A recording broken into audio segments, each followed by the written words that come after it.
નમસ્કાર. દેશભરના 28 લાખ કરતાં વધારે આંગણવાડી કાર્યકરને તેડાગર બહેનો, સ્વાગત છે તમારું આજના આપ સૌના બહેનોના આંગણવાડી પગાર વધારાના મહત્વના સમાચાર સાથે આપણી યુટ્યુબ ચેનલ જેનું નામ છે જ્ઞાન યાત્રા. તો આપ સૌ બહેનોના પગાર વધારાનો મુદ્દો જે છે તે સંસદ હાલમાં બજેટ સત્ર જે બીજો તબક્કો ચાલી રહ્યો છે તેમાં ગાજ્યો છે અને સંસદમાં જે પગાર વધારાનો જે મુદ્દો ઉઠ્યો છે તેમાં કેન્દ્ર સરકાર અને રાજ્ય સરકારના પ્રતિસાદની વિગતવાર જે છે તે ચર્ચા થઈ છે. તો આજના વિડીયોમાં આપણે વિગતવાર જાણીશું કે હાલના સંસદ બજેટ સત્રના બીજા સેશન દરમિયાન કયા સાંસદ સભ્ય દ્વારા કહી શકાય કે કેન્દ્ર સરકારને 7 વર્ષ બાદ આંગણવાડી કર્મચારી બહેનો માનદ વેતનમાં વધારો કરવા કહી શકાય કે નિર્ણય કહી શકાય સૂચન કર્યું છે. તો સંસદમાં ઉઠેલો મુદ્દો અને કેન્દ્ર અને રાજ્ય સરકારની પ્રતિક્રિયા તેના વિશે આજના વિડીયોમાં આપણે વિગતવાર ચર્ચા કરીશું. તો વિડીયોના અંત સુધી આપ બન્યા રહો.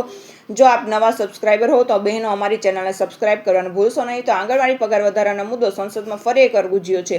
અત્યારે હાલ કહી શકાય કે સંસદ બંને સદનો એટલે કે રાજ્યસભા અને લોકસભા બંને બજેટની સત્રોનું બીજું સેશન એટલે કે સેકન્ડ પાર્ટ ચાલી રહ્યો. બીજો તબક્કો છે આગામી 2 એપ્રિલ સુધી ચાલવાનો છે. તો ગત રોજ 25 માર્ચના રોજ સંસદમાં કહી શકાય કે આંગણવાડી પગાર વધારાનો મુદ્દો ભાજપના સાંસદ દ્વારા ઉઠાવવામાં આવ્યો હતો. તેમણે સરકારને 7 વર્ષ બાદ આંગણવાડી કર્મચારી બહેનો જે રીતે વિભાગનું કામ સારી રીતે કરી રહી છે, ખંત અને પૂરી ઈમાનદારીથી આપ સૌ બહેનો જે કામ કરી રહ્યા છે તેના બદલામાં 7 વર્ષ બાદ કેન્દ્ર સરકાર દ્વારા તેમના માનદ વેતનમાં વધારો કરવામાં આવે તેવું સૂચન પણ કરવામાં આવ્યું છે. તો તાજેતરમાં જ ભારતના સંસદમાં એક મહત્વપૂર્ણ રાજકીય ચર્ચા બનતી જોવા મળી જ્યારે ભાજપના સાંસદ જગદંબિકા પાલે દેશની અગ્રગણ્ય સેવામાં સામેલ આંગણવાડી બહેનોના પગાર વધારા માટે હલચલ ઊભી કરી. આંગણવાડી બહેનો કે જેઓ બાળકોના પોષણ, શિક્ષણ, આરોગ્ય ક્ષેત્રે મૂલ્યવાન સેવાઓ આપે છે, છેલ્લા ઘણા વર્ષોથી ઓછા પગારમાં કાર્યરત છે. સંસદમાં ઉઠેલા પ્રશ્ન માત્ર આંગણવાડી કર્મચારીના ન્યાય માંગનો પ્રતિબિંબ ન હતો, પરંતુ સમગ્ર દેશના બાળ વિકાસ કાર્યક્રમ, ગ્રામ્ય વિકાસ અને સામાજિક સુખાકારી માટે પણ મહત્વનો હતો.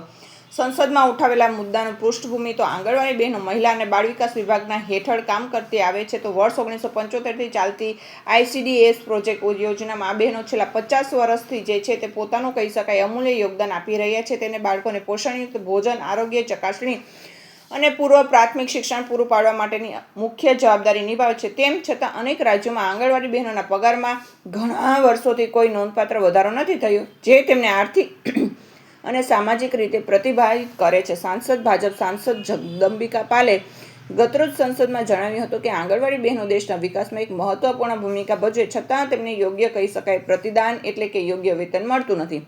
તેમણે સ્પષ્ટતા કરી છે કે આંગણવાડી કર્મચારીના પગાર ધોરણમાં યોગ્ય સુધારો કરવો સરકારની ફરજ છે અને આ બદલવા વિના બાળકોના વિકાસ કાર્યની ગુણવત્તા પર અસરગ્રસ્ત થઈ શકે છે. આંગણવાડી બહેનોના પગાર વધારાની વર્તમાન સ્થિતિ તો દેશના વિવિધ રાજ્યોમાં આંગણવાડી બહેનો માટે પગાર ધોરણમાં તફાવત છે. સામાન્ય રીતે તેમના પગાર ધોરણમાં રાજસ્થાનમાં લગભગ પ્રતિ કહી શકાય કે એવરેજ 5 થી 6 હજાર પગાર મળી રહ્યો, તો ઉત્તર પ્રદેશમાં 45,000 રૂપિયા અને ગુજરાતમાં પણ આંગણવાડી કાર્યકરો બહેનોને 10,000 અને તેડાગર બહેનોને 5,500 માનદ વેતન મળી રહ્યું. પંજાબ, હરિયાણા, મધ્યપ્રદેશ જેવા રાજ્યોમાં આંકડો પણ આ પગારમાં થોડો વધારો ઘટાડો હોઈ શકે. માનદ વેતન અને ઇન્સેન્ટિવ તો કેટલાક રાજ્યોમાં આંગણવાડી બહેનોએ નિયમિત પગારમાં ઉપરાંત ઇન્સેન્ટિવ અને ભથ્થા આપતી હોય, પરંતુ આખા રાજ્ય દેશવ્યાપી ધોરણ માટે સતત નક્કી નથી. આર્થિક મુશ્કેલી અનેક ગ્રામીણ વિસ્તારોમાં આંગણવાડી બહેનો પગાર મેળવવામાં મોડો થાય છે.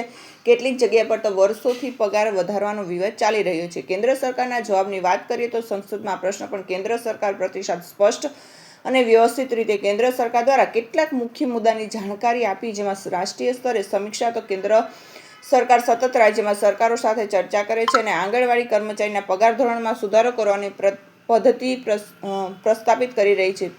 બીજું છે નાણાકીય વ્યવસ્થા. તો પગાર વધારો લાગુ કરવા માટે નાણાકીય ફાળવણી અનિવાર્ય છે. સરકાર જણાવે છે કે બજેટમાં યોગ્ય ફંડ ફાળવ્યા પછી જ પગાર વધારો શક્ય છે.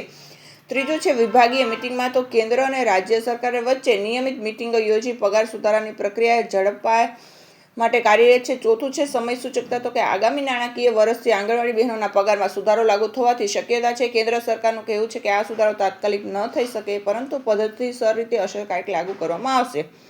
રાજ્ય સરકારનો દૃષ્ટિકોણ. તો બજેટ અને નાણાકીય સ્ત્રોતોનો ધ્યાનમાં રાખીને ઘણા રાજ્યો આ પગાર સુધારાને ધીમે ધીમે લાગુ કરી રહ્યા. ઉદાહરણ તરીકે રાજસ્થાન સરકાર દ્વારા 2026-27ના બજેટમાં તમામ આંગણવાડી કર્મચારીના પગારમાં જે છે તે 10% વધારો જાહેર કરવામાં આવ્યો છે.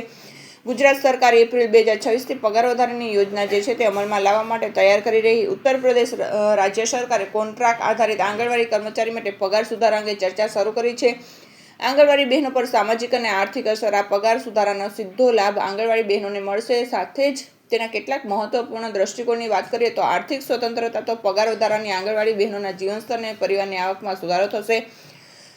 કાર્ય પ્રેરણા, યોગ્ય પગાર મળવાની, તેમની કાર્યક્ષમતા અને સમર્પણમાં વધારો થશે. ત્રીજું છે બાળ વિકાસ. તો આંગણવાડી બહેનોનું સંતોષકારક કાર્ય પ્રેરણા આપશે, જે બાળકોના આરોગ્ય, શિક્ષણ અને પોષણ સુધારામાં સહાયરૂપ થશે. ચોથું છે સામાજિક માન્યતા. યોગ્ય પગાર એ સમાજમાં આંગણવાડી બહેનોની વ્યાવસાયિક ઓળખને મજબૂત બનાવશે. તો ભાજપના સાંસદ જગદંબિકા પાલે સંસદમાં ઉઠાવેલો આંગણવાડી પગાર વધારાનો મુદ્દો માત્ર એક રાજકીય ચર્ચા નહીં, પરંતુ આંગણવાડી બહેનો માટે યોગ્ય કહી શકાય કે પગાર વધારો અને બાળકોના વિકાસ માટે યોગ્ય પગલાંની ઝંખના દર્શાવે છે. કેન્દ્ર સરકારની સ્પષ્ટતા મુજબ પગાર વધારાની પ્રક્રિયા કાયમી અને પ્રતિબદ્ધ રીતે આગળ વધશે. આ પગાર વધારાની યોજના લાગુ પડવાથી આંગણવાડી બહેનો ન્યાયિક, યોગ્ય પગાર મળશે, જે તેમના જીવનના મૂલ્ય પરિવર્તન લાવશે. વધુમાં આ પગાર વધારો માત્ર નાણાકીય લાભ નહીં, પરંતુ સમાજના આંગણવાડી બહેનો સામાજિક, વ્યાવસાયિક પ્રતિમાનનું પ્રતિબિંબ છે. આ અભિગમ દેશના બાળ વિકાસ કાર્યક્રમો, ગ્રામ્ય વિકાસ અને મહિલાના સશક્તિકરણ માટે મહત્વપૂર્ણ છે અને સમગ્ર દેશના વિકાસમાં આંગણવાડી બહેનોના યોગદાનને મજબૂત બનાવશે. આમ સંસદમાં આંગણવાડી બહેનો જે પગાર વધારાનો મુદ્દો ઉઠ્યો હતો, તેમાં કેન્દ્ર સરકાર અને રાજ્ય સરકારે ખૂબ જ સારો પ્રતિસાદ આપ્યો છે અને આગામી સમયમાં આપ સૌ બહેનોના પગાર વધારાને લઈ અને કેન્દ્ર સરકાર અને રાજ્ય સરકાર દ્વારા જે છે તે યોગ્ય નિર્ણય લઈ શકે છે. જય હિન્દ. અસ્તુ.